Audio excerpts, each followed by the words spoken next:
200 people. I want you to hold that number in your head. 200.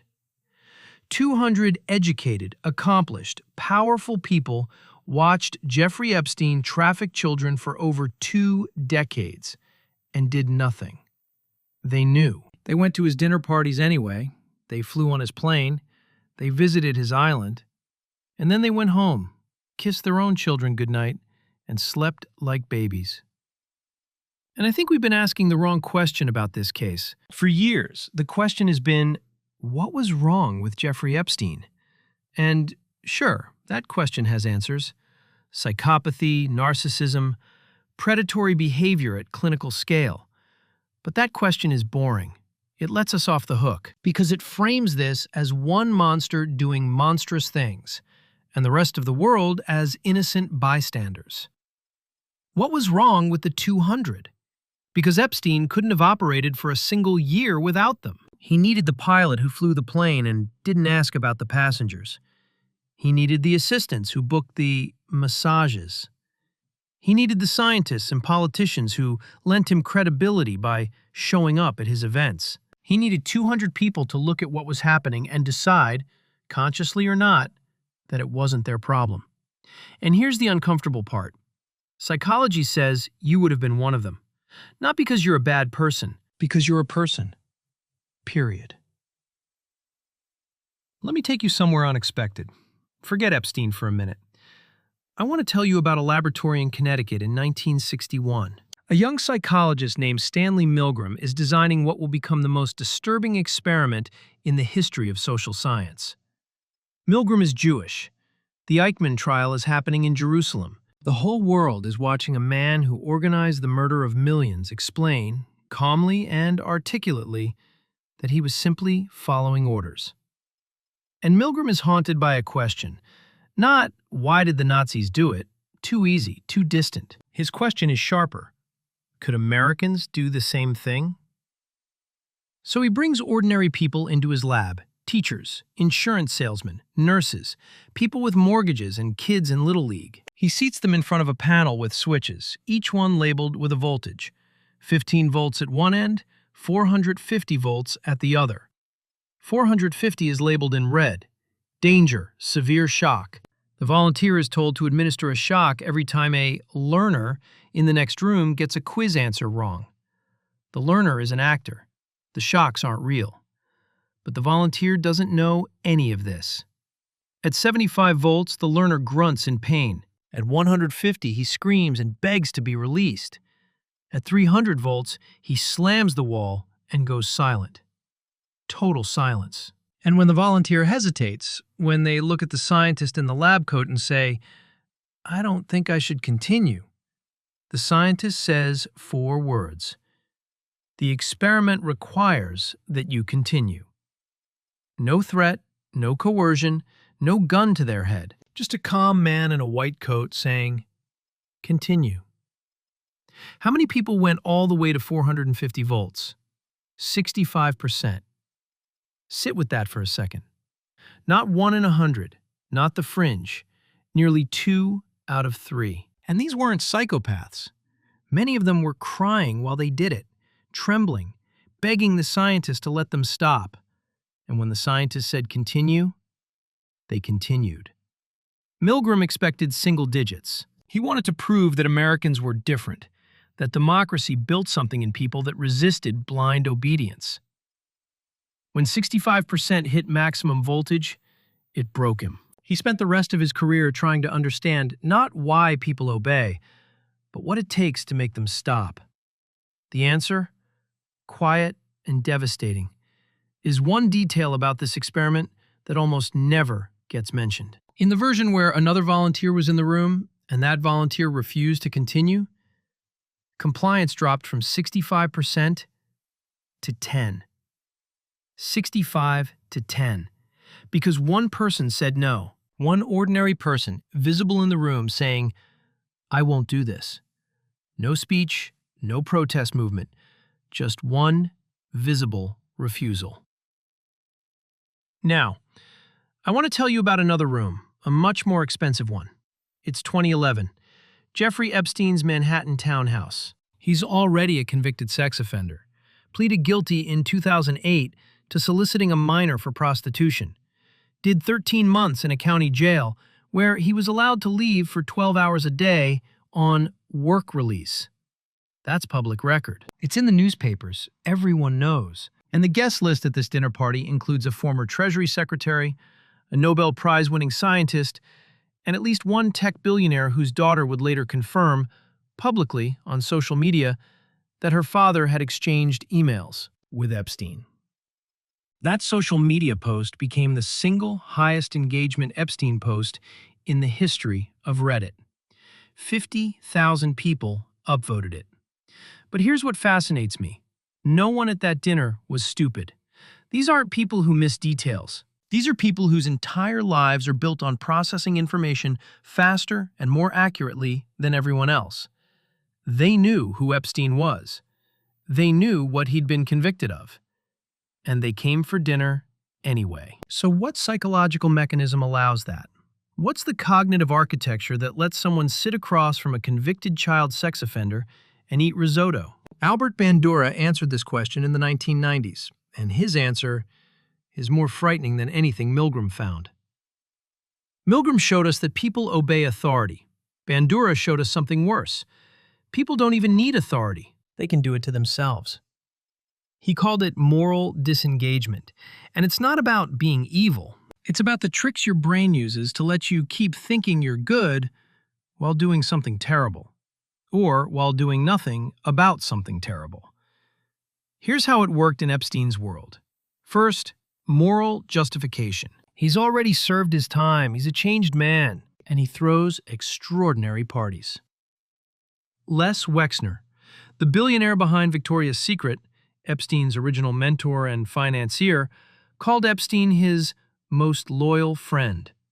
Not his most ethical friend, his most loyal one. See how the frame shifts? You stop judging someone by their character and start valuing them by their utility. You redefine what good means until it includes your dinner host. Then there's the language. The victims in Epstein's orbit were never called victims. They were masseuses, models, assistants. In court documents, they're Jane Does. You strip personhood away, word by word, until what's happening isn't happening to a person. It's happening to a category. And it's very hard to feel empathy for a category. But the mechanism that keeps me up at night is what Bandura called gradual moral disengagement. It's not a switch, it's a slope. Nobody wakes up one morning and decides to ignore child trafficking over breakfast. It starts with something small. You hear a rumor. You dismiss it. A year later, someone mentions it at a party. You change the subject. 5 years later, you're at Epstein's house. And by now, you've told yourself so many small lies that the big truth can't get through anymore. Each step feels reasonable. Each compromise is tiny. Until one day you're eating foie gras with a convicted pedophile and telling yourself, this is networking. I want to tell you about what I found on Reddit. Not what journalists wrote. What actual people, anonymous, unpaid, obsessed people, have been doing while the institutions failed. There's a user called Camera Suites who has posted 13 times to the Epstein subreddit. Camera Suites is a survivor, an actual victim of the Epstein network. And in one of those posts, they wrote something that stopped me cold.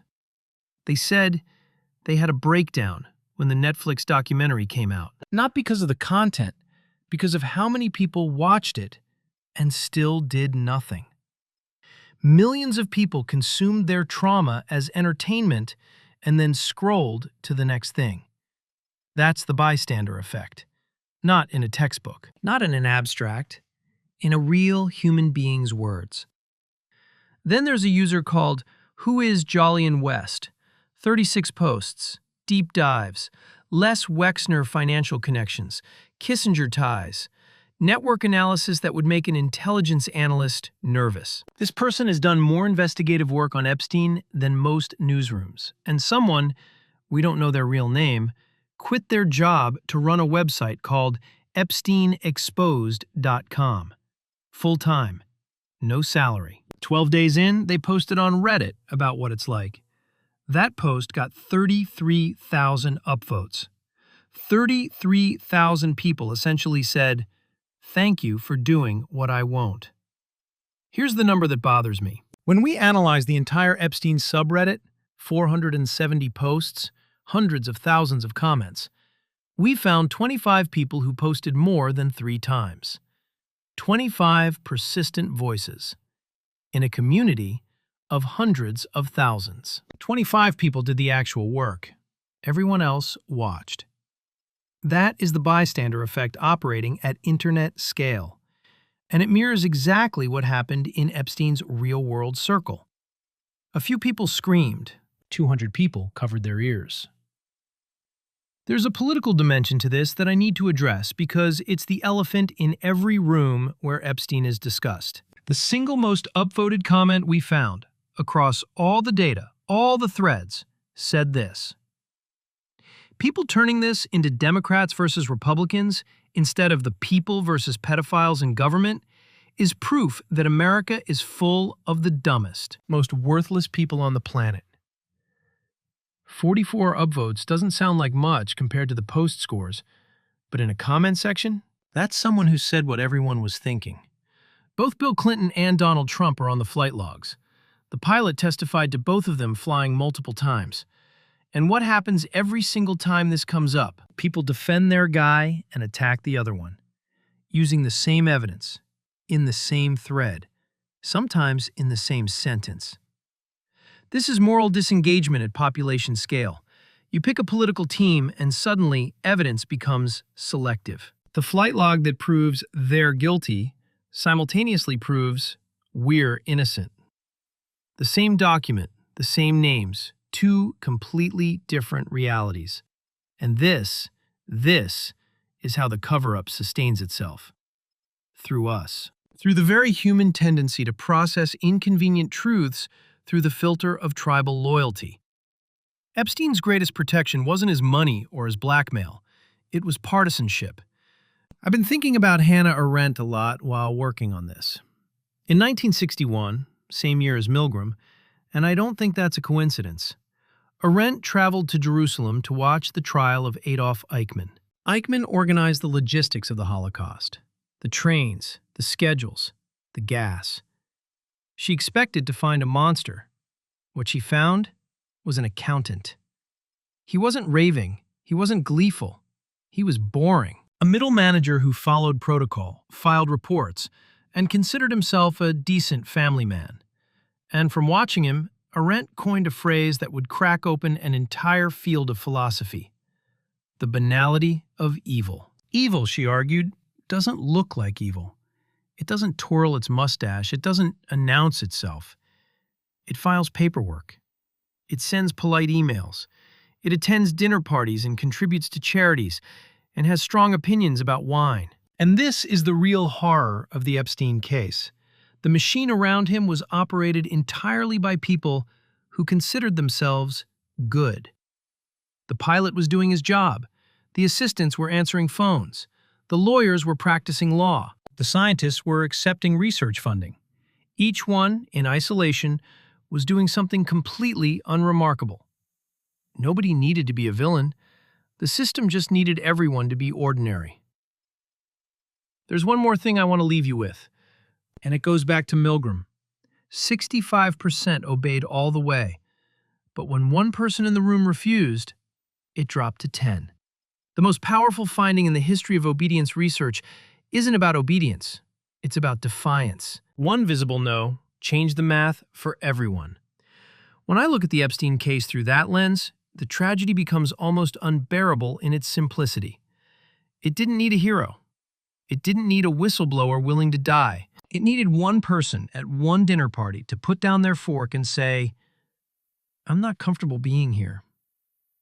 One person in one boardroom to say, "Why are we still doing business with this man?" One person on one plane to ask, "Who is that girl?" Just visibility. One refusal, witnessed by others. But that person either never existed or they were never seen. And that's the difference between 65 and 10. Between a system that protects a predator for 20 years and one that could have stopped him in one evening. 200 people were in the room, and all of them, every single one, looked at the man in the lab coat, the money, the power, the access, the network, and heard those 4 words. The experiment requires that you continue. And they continued. The question is not whether you would have stopped Jeffrey Epstein. That question is retrospective and self-flattering. The real question, the one Milgram spent his whole life on, is simpler and harder. What are you continuing right now?